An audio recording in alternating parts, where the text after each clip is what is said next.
I think I pretty much covered most everything yesterday in terms of how the game went. I will say, look, we got 5 games left, and there's still a lot of football to be played, and we're gonna go back to work, and we're gonna get ready for Tampa. So, I'll take your questions. Yeah, just watching the film, what were some things you maybe liked more than you thought you would have liked, and on the other side, some things you really were disappointed? Well, look, what I was pleased with is that we gave ourselves a lot of opportunities.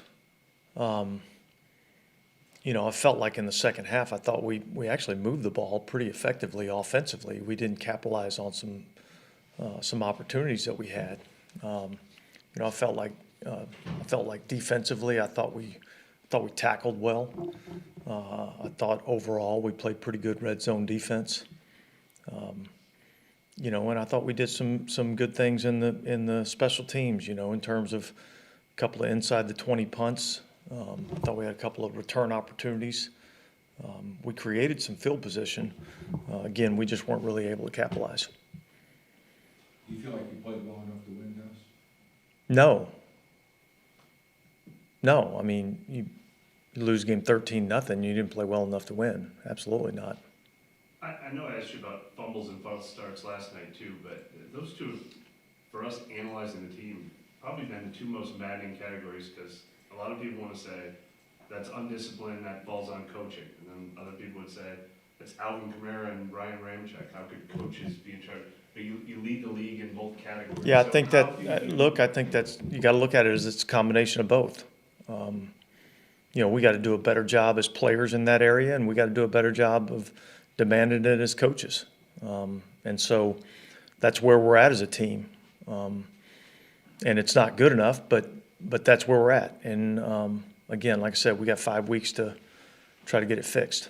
It's probably impossible to put either of those in an umbrella, but I mean, does that come with the pressure of being a 4-8 team pressing, or I mean, is there any way to how does No, those types of accidents or mistakes occur? Yeah, I don't think that has anything to do with record. I just think that has to do with, again, both players and coaches really, at the end of the day, taking accountability for it. And look, you're not going to beat a good team making those types of mistakes. You're not going to beat a good team when you have opportunities and you don't take advantage of those opportunities. And that's really, at the end of the day, that level of expectation has to increase. Over the past couple of weeks, we've heard some comments about third downs. They've gotten better on third down, stuff like that. What do you attribute the struggles on third down, if you perceive any, to at this time? Well, there's a few things. One, getting into enough manageable third down situations. And then number two, just the precision and the execution of the play. And I think, again, when you play the good teams in our league, like the 49ers are, and I think they're one of the better teams in our league, from an overall standpoint, offense, defense, kicking game. I think they're well coached. You have to put yourself in positive situations, and then when you're in those situations, you have to execute. And if you're a step off, then those usually end up in non-conversions as opposed to conversions.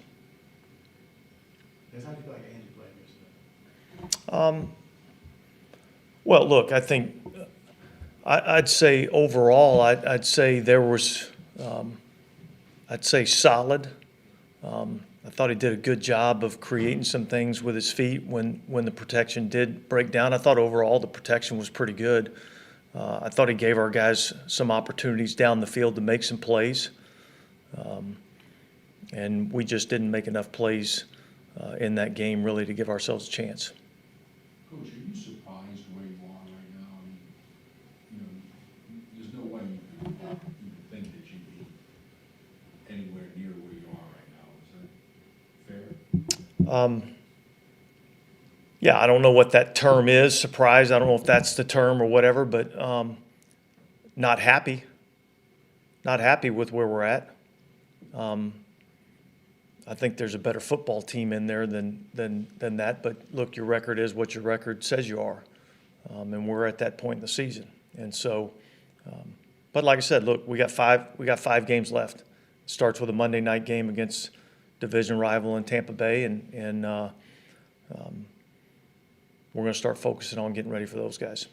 Was Marshawn Lattimore on the track last week that you expected? Like, would it have been a long shot for him to come back and play right away? And are you optimistic for this one? Look, we'll see where he's at in terms of practice status this week. If he's able to get out there and practice and practice at a level that, gives us a feel that he can, perform his job, then he'll be up. So we'll see where he's at as we get into the practice week.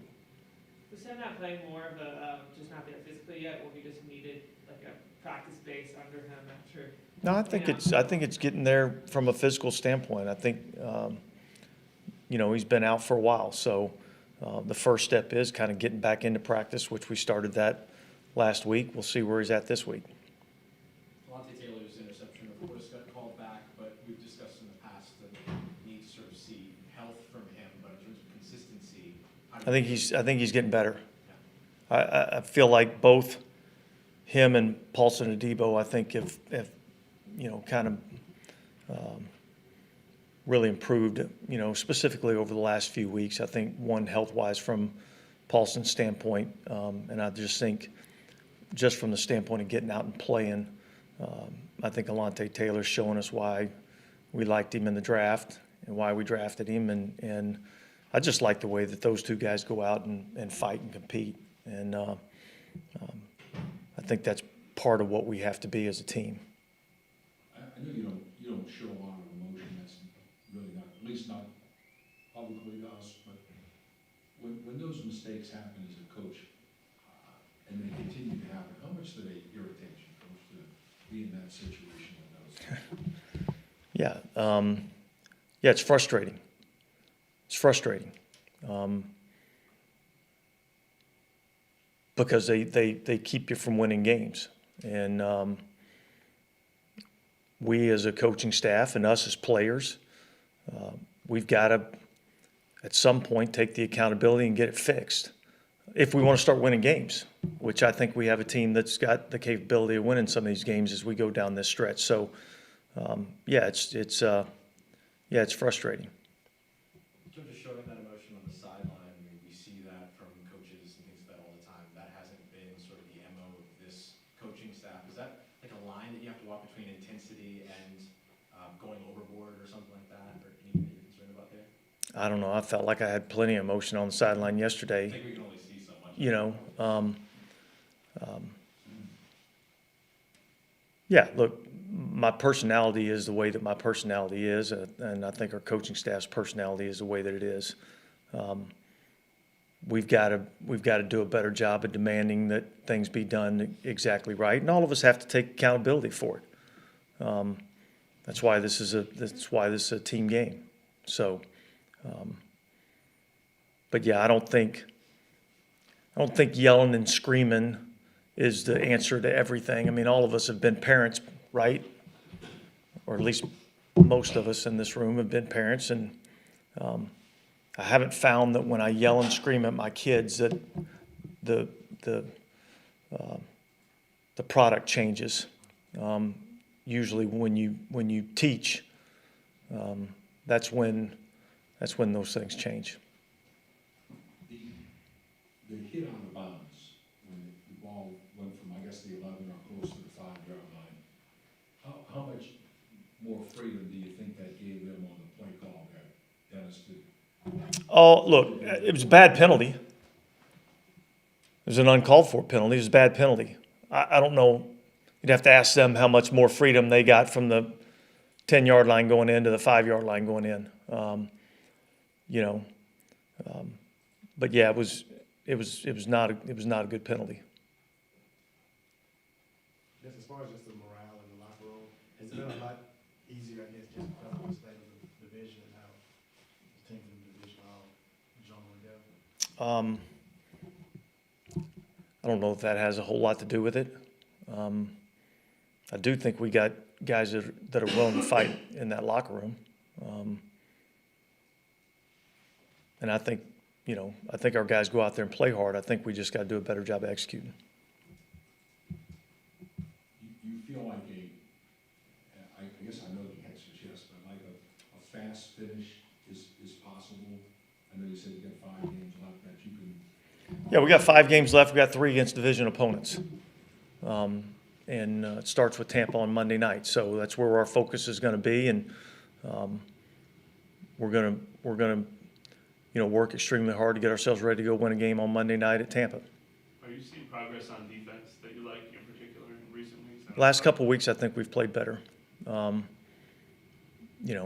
I thought defensively we did a nice job yesterday against a really good offensive team. I thought we stopped the run better. Our pass coverage, I think, has been, really overall this whole year, I think has been much improved. And so, yeah, I'm seeing some signs of things that I like, defensively. I like some of the, I call them young guys, I don't know, Caden Ellis, some of these guys that, have had to step up with guys going down, Alante Taylor. I'm seeing some progress out of some of these guys, which is good to see. I know he was going up against his former team yesterday, so maybe he had a little bit of an extra charge, but did you like what you saw from Contagious Street? Yeah, I thought he did some good things. I thought it was probably one of his better pass rushing games of the season was yesterday. I feel like there's stuff for him to build on there. Yeah, there's certainly stuff for him to build on. There's stuff for a lot of us to build on. Coach, is it hard at all not to get discouraged? I mean, how do you kind of look at that moving forward? Well, look, I mean, I don't like to use that word, Yeah, I get frustrated. But again, like I said, look, we got 5 games. And we're going to go out and compete our ass off for 5 games and see what happens. So, do you think, technically this is a really big game, you can pull within a half game with 4 games left. Is that useful to keep people focused on, or are you at the point where you're like, I don't want the standings to be a distraction, we can't worry about it? Well, I don't think we can pay attention to the standings too much. I think we got to worry about, offense, defense, kicking game, getting ready to play Tampa, a team that we know pretty well. So I think that's where the focus has to be. I was just gonna ask that part of it. Does this opponent help as a coach trying to find motivation each week? And does this opponent bring it out pretty naturally in the game? Well, I think we've had some pretty good battles with these guys over the last few years. And so, obviously they're the defending champions in the division and they're leading the division right now. So, yeah, we'll I think our guys will be motivated to go out and play on Monday night. Is there a kind of conscious effort to stop talking about the standings or move away from that a few weeks ago? It seems like a couple of players were saying they, 1 week, I forgot what game it was, a lot of people were talking about focusing more on themselves versus what's going on with the NFC South. Well, look, Still relevant. there's a lot of things that go on throughout the course of a season that you look at, and yeah, there's a couple of weeks ago where we talked about where we were at in the division, and then as a couple of weeks go by, then we start talking about, well, look, we just need to focus on ourselves and focus on improving our football team. So, look, we'll use whatever motivation we can find to make sure that we get our guys ready to go play. Okay, thanks.